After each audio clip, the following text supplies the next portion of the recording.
Assalamualaikum warahmatullahi wabarakatuh. Pada kesempatan kali ini, izinkan saya Irma Febria Susanti mereview buku yang berjudul Toto-chan, Gadis Cilik di Jendela, karya Tetsuko Kuroyanagi. Selamat menyaksikan. Buku Toto-chan Gadis Cilik di Jendela adalah buku yang diangkat dari kisah nyata pengarangnya, Tetsuko Kuroyanagi. Buku yang bergenre autobiografi pendidikan ini bercerita tentang masa kecil Tetsuko Kuroyanagi sebelum Perang Pasifik menghancurkan Jepang. Buku ini berkisah tentang Tetsuko Kuroyanagi kecil yang polos, ingin tahu, selalu antusias dengan hal-hal baru dan penuh imajinasi. Buku ini juga berbicara tentang Tetsuko Kuroyanagi dan keluarganya, terutama Mama dan Rocky anjingnya. Namun, hal terpenting yang ingin penulis sampaikan dalam buku ini adalah Sosaku Kobayashi atau sering disebut Mr. Kobayashi, kepala sekolah di sekolah gerbong keretanya. Toto-chan adalah nama panggilan dari Tetsuko Kuroyanagi. Sebagai seorang anak, Toto-chan sering berpindah sekolah bukan karena ia kikuk. Hanya saja ia memiliki tingkat keingintahuan yang sangat tinggi dan tidak berhenti sampai rasa penasarannya terpuaskan. Toto-chan sangat menyukai kelompok pengamen jalanan meskipun pelajaran sedang berlangsung, seperti ketika ia berdiri di dekat jendela dan menunggu kelompok pengamen datang. Itulah sebabnya ia juga disebut gadis cilik di jendela, seperti judul buku ini. Sebelum review buku Toto-chan Gadis Cilik di Jendela, alangkah baiknya listener mengetahui alur cerita buku ini dari sinopsis buku tersebut. Kisah Toto-chan dimulai ketika ia terus membuka dan menutup meja sekolahnya karena dia senang dengan hal tersebut.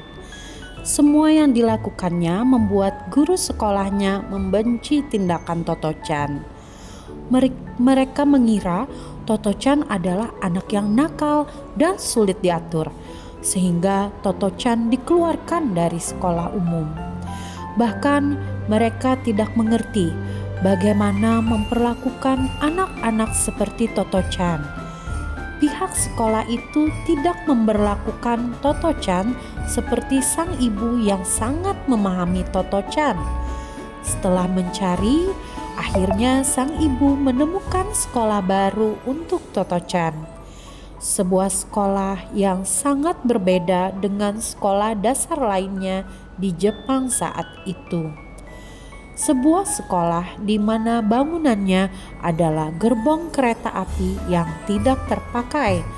Padahal jika tiang sekolah biasanya terbuat dari besi dan beton, tiang sekolah itu adalah 2 batang pohon yang hidup. Toto-chan sangat tertarik dan ingin segera pergi ke sekolah. Tapi yang benar-benar sang ibu khawatirkan saat itu adalah apakah sekolah akan menerima Toto-chan.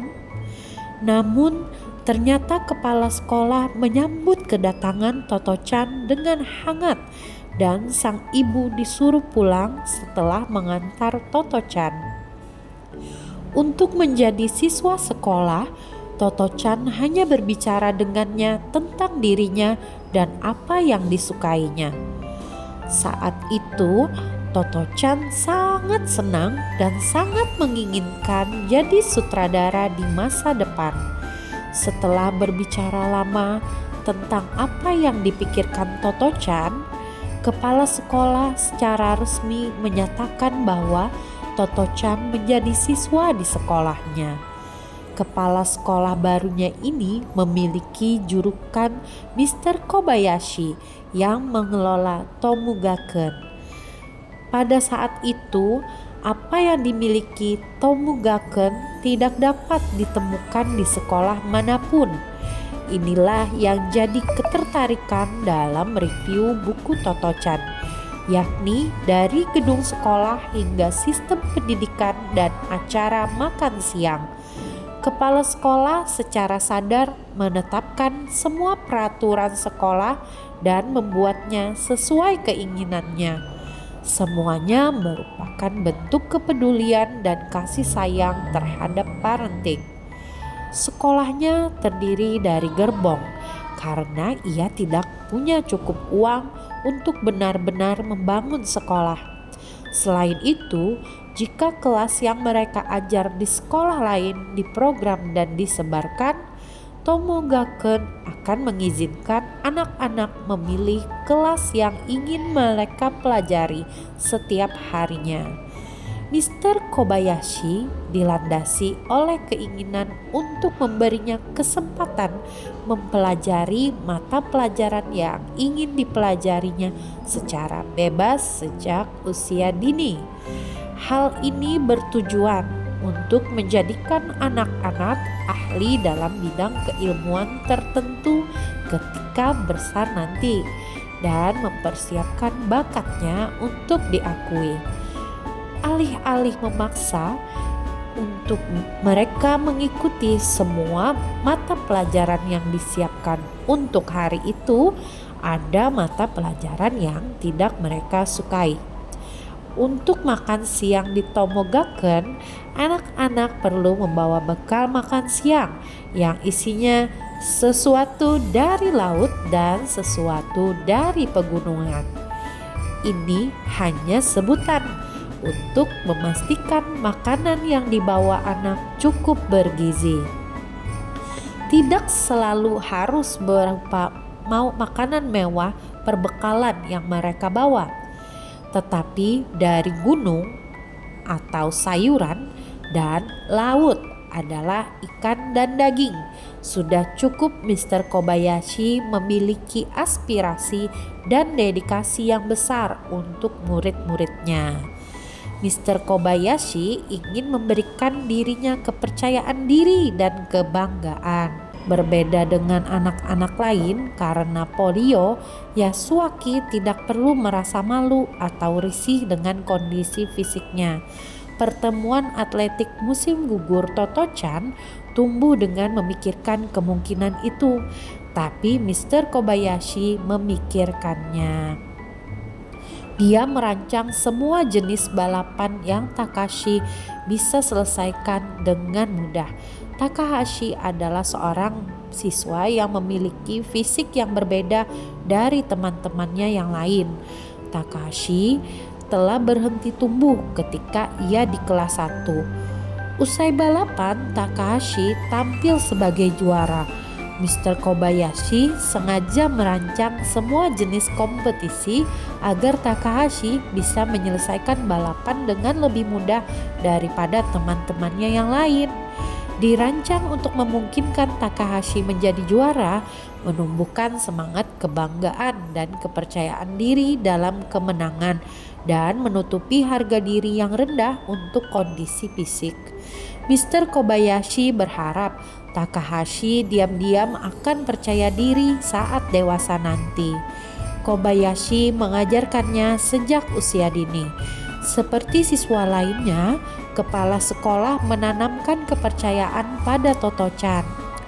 Ketika Toto-chan menjatuhkan dompet kesayangannya ke dalam toilet atau septic tank, dan Toto-chan segera bertahap mengambil di tanah dan menemukan dompet, sang kepala sekolah melihat apa yang terjadi dan bertanya, "Apa yang kamu lakukan?"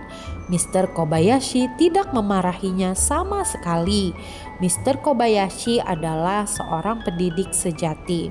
Dia tidak memarahi Toto-chan karena dia tahu itu akan sangat berharga baginya. Jika dia putus asa untuk mengambil kotoran pada barang yang hilang dan dia melakukannya, memuaskan rasa ingin tahunya dompetnya yang hilang kembali. Sementara itu, sang kepala sekolah memberi Toto-chan keyakinan bahwa dia harus kembali ke keadaan semula. Kembalikan kotoran di lantai ke tempat semula di toilet. Dia diajar secara tidak langsung untuk bertanggung jawab. Toto-chan dia memiliki kepercayaan pada orang lain. Toto-chan akhirnya merasa sadar sehingga ia tidak bisa melewati batas untuk rasa penasarannya itu. Perlakuan khusus Mr. Kobayashi pada semua siswa, terutama Toto-chan, sangat baik. Untuk mengatasi kata-kata Toto-chan itu sendiri membuat pembaca menyadari betapa pentingnya aset ini untuk kehidupan mereka sendiri. Sebagai seorang anak, terutama di sekolah lamanya, Toto-chan sering disebut anak yang nakal karena perilakunya yang membuat banyak masalah dan mengkhawatirkan orang lain. Bahkan ia adalah anak yang penasaran, melakukan berbagai hal untuk memuaskan rasa penasarannya. Sering membuatnya kesal dan membuat orang menganggapnya sebagai anak nakal. Untuk alasan ini, Mr. Kobayashi ingin menekankan kepada Toto-chan bahwa dia sebenarnya adalah anak yang baik. Mr. Kobayashi mungkin mengira Toto-chan merasa sakit, tapi bukan itu masalahnya. Mungkin terlihat buruk, tetapi di baliknya sebenarnya ada anak yang baik hati. Little Toto-chan tidak tahu arti di balik kata-kata ini, tapi dia menanamkan kata-kata ini dalam dirinya sendiri. Yang mengejutkan, Toto-chan dewasa yang baru saja menyadari pemahaman ini. Penulis merasa jika tidak pergi ke Tomo, ia pikir sekarang tidak akan percaya diri dan akan menderita gangguan mental dan tumbuh dalam kebingungan. Sekolah Tomo penuh dengan kelas, semua yang ada di dalamnya penuh dengan ajaran pengetahuan. Pelajaran tidak hanya dilakukan ketika anak-anak berada di dalam kelas, tetapi semua kegiatan yang dilakukan di Tomo penuh dengan pembelajaran. Semua ini lahir sebagai hasil dari pikiran dan bentuk kasih sayang Tuhan. Toto-chan dan teman-temannya yang lain mengingat masa-masa mereka di sekolah gerbong kereta dan menyadarinya betapa indah dan berharganya Mr. Kobayashi di Tomogaken dan betapa beruntungnya mereka di masa lalu. Tomogaken dibangun pada tahun 1937, tidak selesai karena dihancurkan oleh pemboman Amerika selama Perang Pasifik tahun 1945. Jadi selain kisah tentang anak-anak, review novel Toto-chan juga berkaitan dengan kondisi negara Jepang pada saat itu.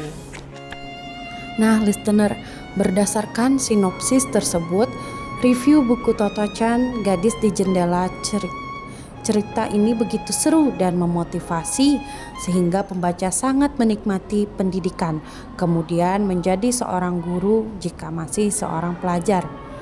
Sebagai orang tua, buku ini mungkin bisa membuat pembacanya mendukung perubahan sistem pendidikan yang lebih baik. Sistem pendidikan saat ini terutama didasarkan pada sistem pendidikan seperti Bank, Freire. Di sisi lain, inilah salah satu nilai moral buku ini yang bisa dipetik dari pembacanya.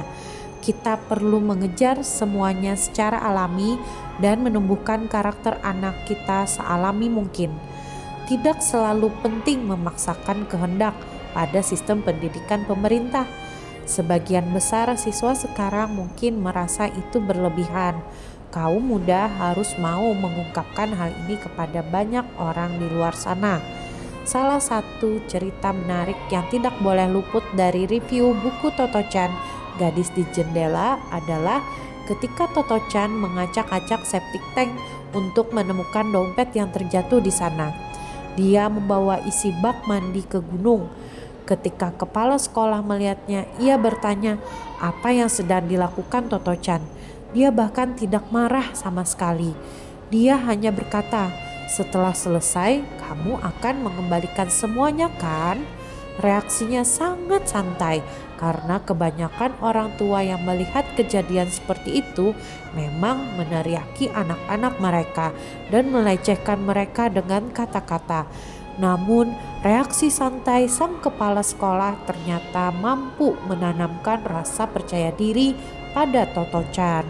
Buku ini menjadi buku terlaris di Jepang pada saat itu dan diterjemahkan ke dalam bahasa Inggris untuk pertama kalinya. Sementara itu, setelah menerbitkan buku ini, Toto-chan atau Tetsuko Kuroyanagi menjadi lebih dewasa. Buku ini sungguh mengesankan. pembaca mengerti bagaimana pendidikan anak usia dini mempengaruhi pertumbuhan dan perkembangan anak. Toto-chan seperti kupu-kupu cantik yang bermetamorfosis sempurna.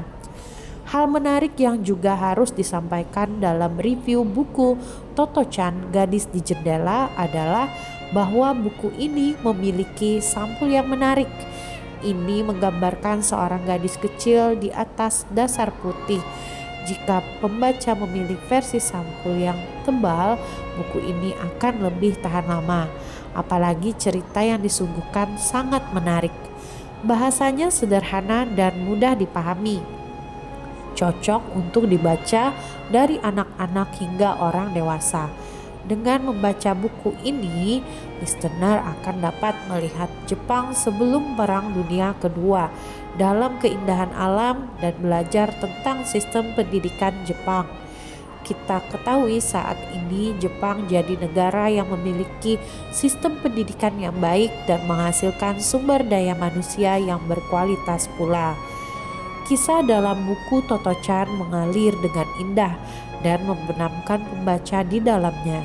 Itulah yang membuat buku Toto-chan Gadis di Jendela layak dibaca, terutama bagi orang tua dan guru. Sepanjang buku ini, pembaca akan diajak untuk lebih memahami anak-anak kita. Satu hal lagi, buku ini tidak membosankan dan menyenangkan untuk dibaca berulang-ulang. Buku ini hanya memiliki satu kekurangan, yakni tidak ada ilustrasi. Ilustrasi yang ditampilkan tidak mencerminkan cerita.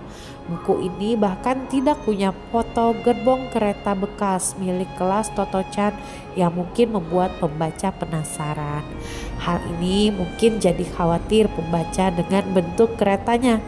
Ini karena kereta telah menjadi salah satu kenangan terbesar Toto-chan saat dewasa. Dalam episode terakhir buku ini, teman-teman Toto-chan diceritakan setelah mereka dewasa. Rata-rata mereka hidup bahagia dengan pasangan hidup mereka. Anak-anak Tomogaken tumbuh menjadi anak-anak yang percaya diri, menjelajahi dunia, dan apa yang mereka sukai. Selain itu, mereka sukses dalam karir dan urusan pribadi masing-masing. Nah, itulah review buku Toto-chan Gadis di Jendela karya Tetsuko Kuroyanagi. Apakah listener tertarik untuk membaca buku ini? Bukan hal asing saat memahami dan mempelajari anak-anak, mungkin tidak mudah tapi menyenangkan. Itulah gambaran garis besar dari review buku Toto-chan Gadis di Jendela. Selamat membaca. Terima kasih atas perhatiannya. Wassalamualaikum warahmatullahi wabarakatuh.